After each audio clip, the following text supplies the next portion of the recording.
Hi, welcome back to the Gabster channel. I'm Gabby, and finally I replaced our couch. It's been a while. We've been talking, me and my wife, about replacing it, and because it's getting old.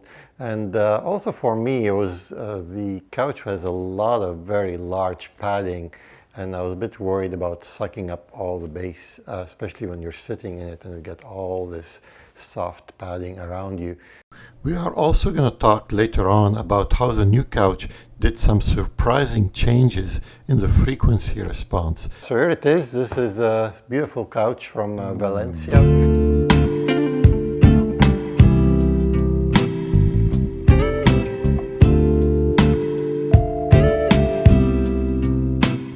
I really liked the quality of the leather and the finish, and they're firm, but they're actually very comfortable. The seats on the sofa are firm but soft, and when you sit on them, you don't like sink right through.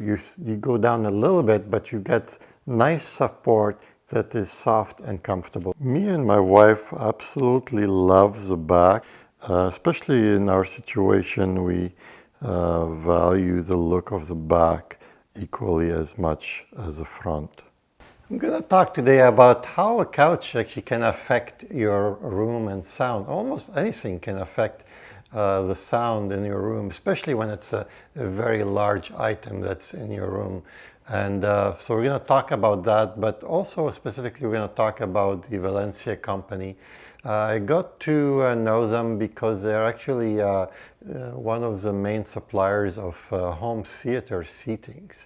And if you are building a home theater or have a home theater or trying to get some seats for it, you will soon realize that they are one of the main sellers of such home theater seating. They have some different type of them. So I strongly encourage you to look at their website and check out all the different products they supply. For me, it was more, you all know my room is more laid back, it's not meant to be as like, you know, your typical music room where you have all the sound panels all over the place and stuff like that. Trying to keep it more organic and more like a livable kind of room. It is our living room after all, and it is my wishes and my wife's wishes to keep it more livable and not make it like into a big sound panel room.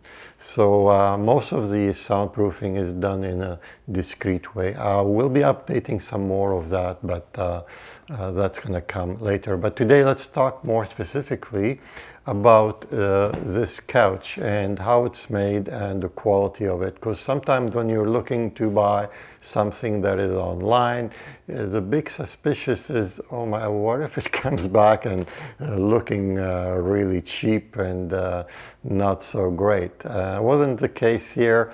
I was actually pleasantly surprised when I got the couch. It was in a huge box, came delivered to the house, and to my surprise, I was very pleasantly happy with the quality of the materials. The wood accent is nicely finished and the stitching is beautiful.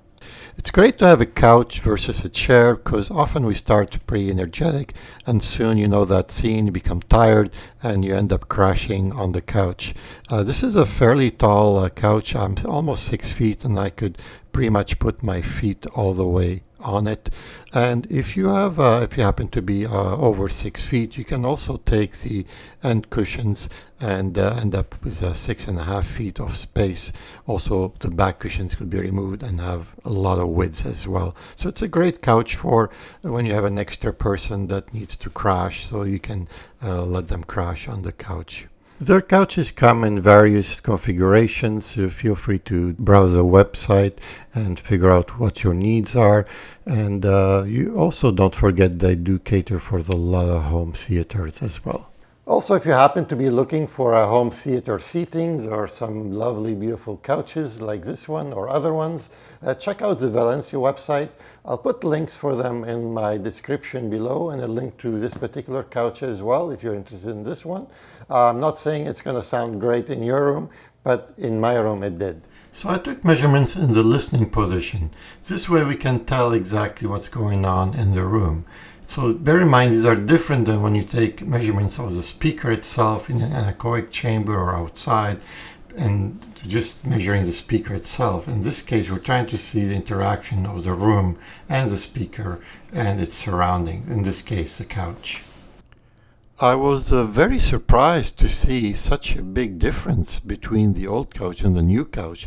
I was expecting some changes in the bass frequency, but I was shocked to see that the changes are pretty much throughout the whole frequency response. Very small changes in the low bass frequency between 20 and 150, but from 150 and up it starts to see some big differences between the two. Around the 2K region, it's actually improved the frequency response quite a bit. There was a little bit of a slump there, and it actually made it a little bit better.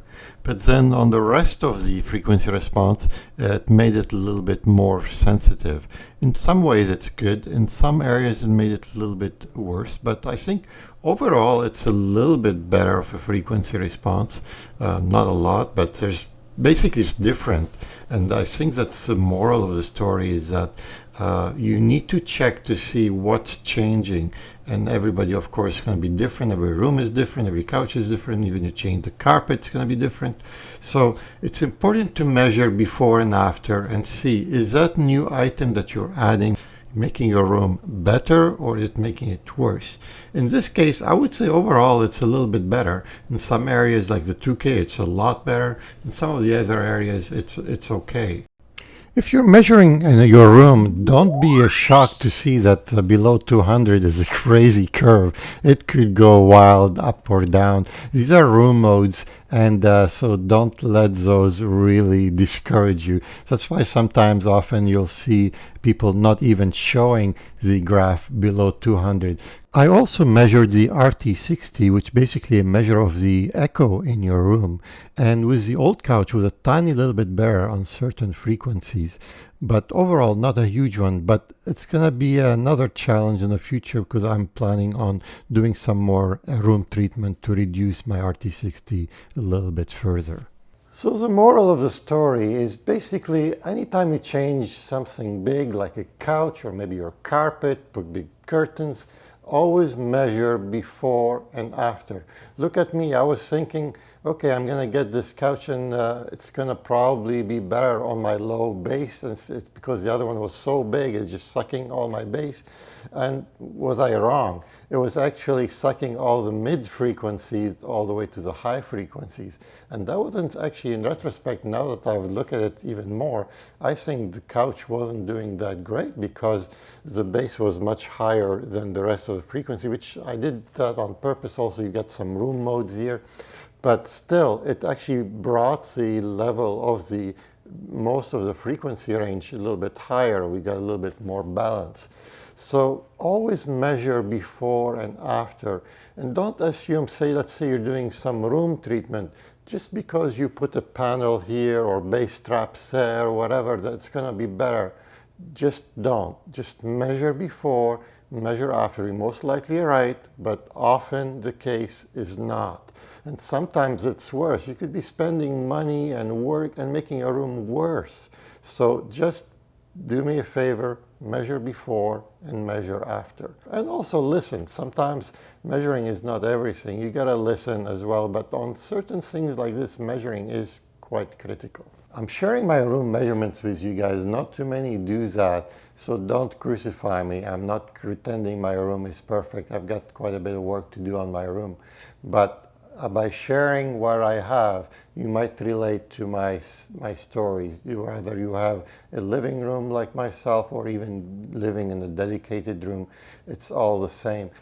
Recently I did a video about an e-bike and how to listen to music on your bike. These are cool headphones that keeps your ears open so you can hear the surroundings, you can ride safe, or let's say you're jogging in public. I'll put a link in the corner above. Check it out, at least check out the end of it if you like, and some tips about audio in there. Also will support my channel.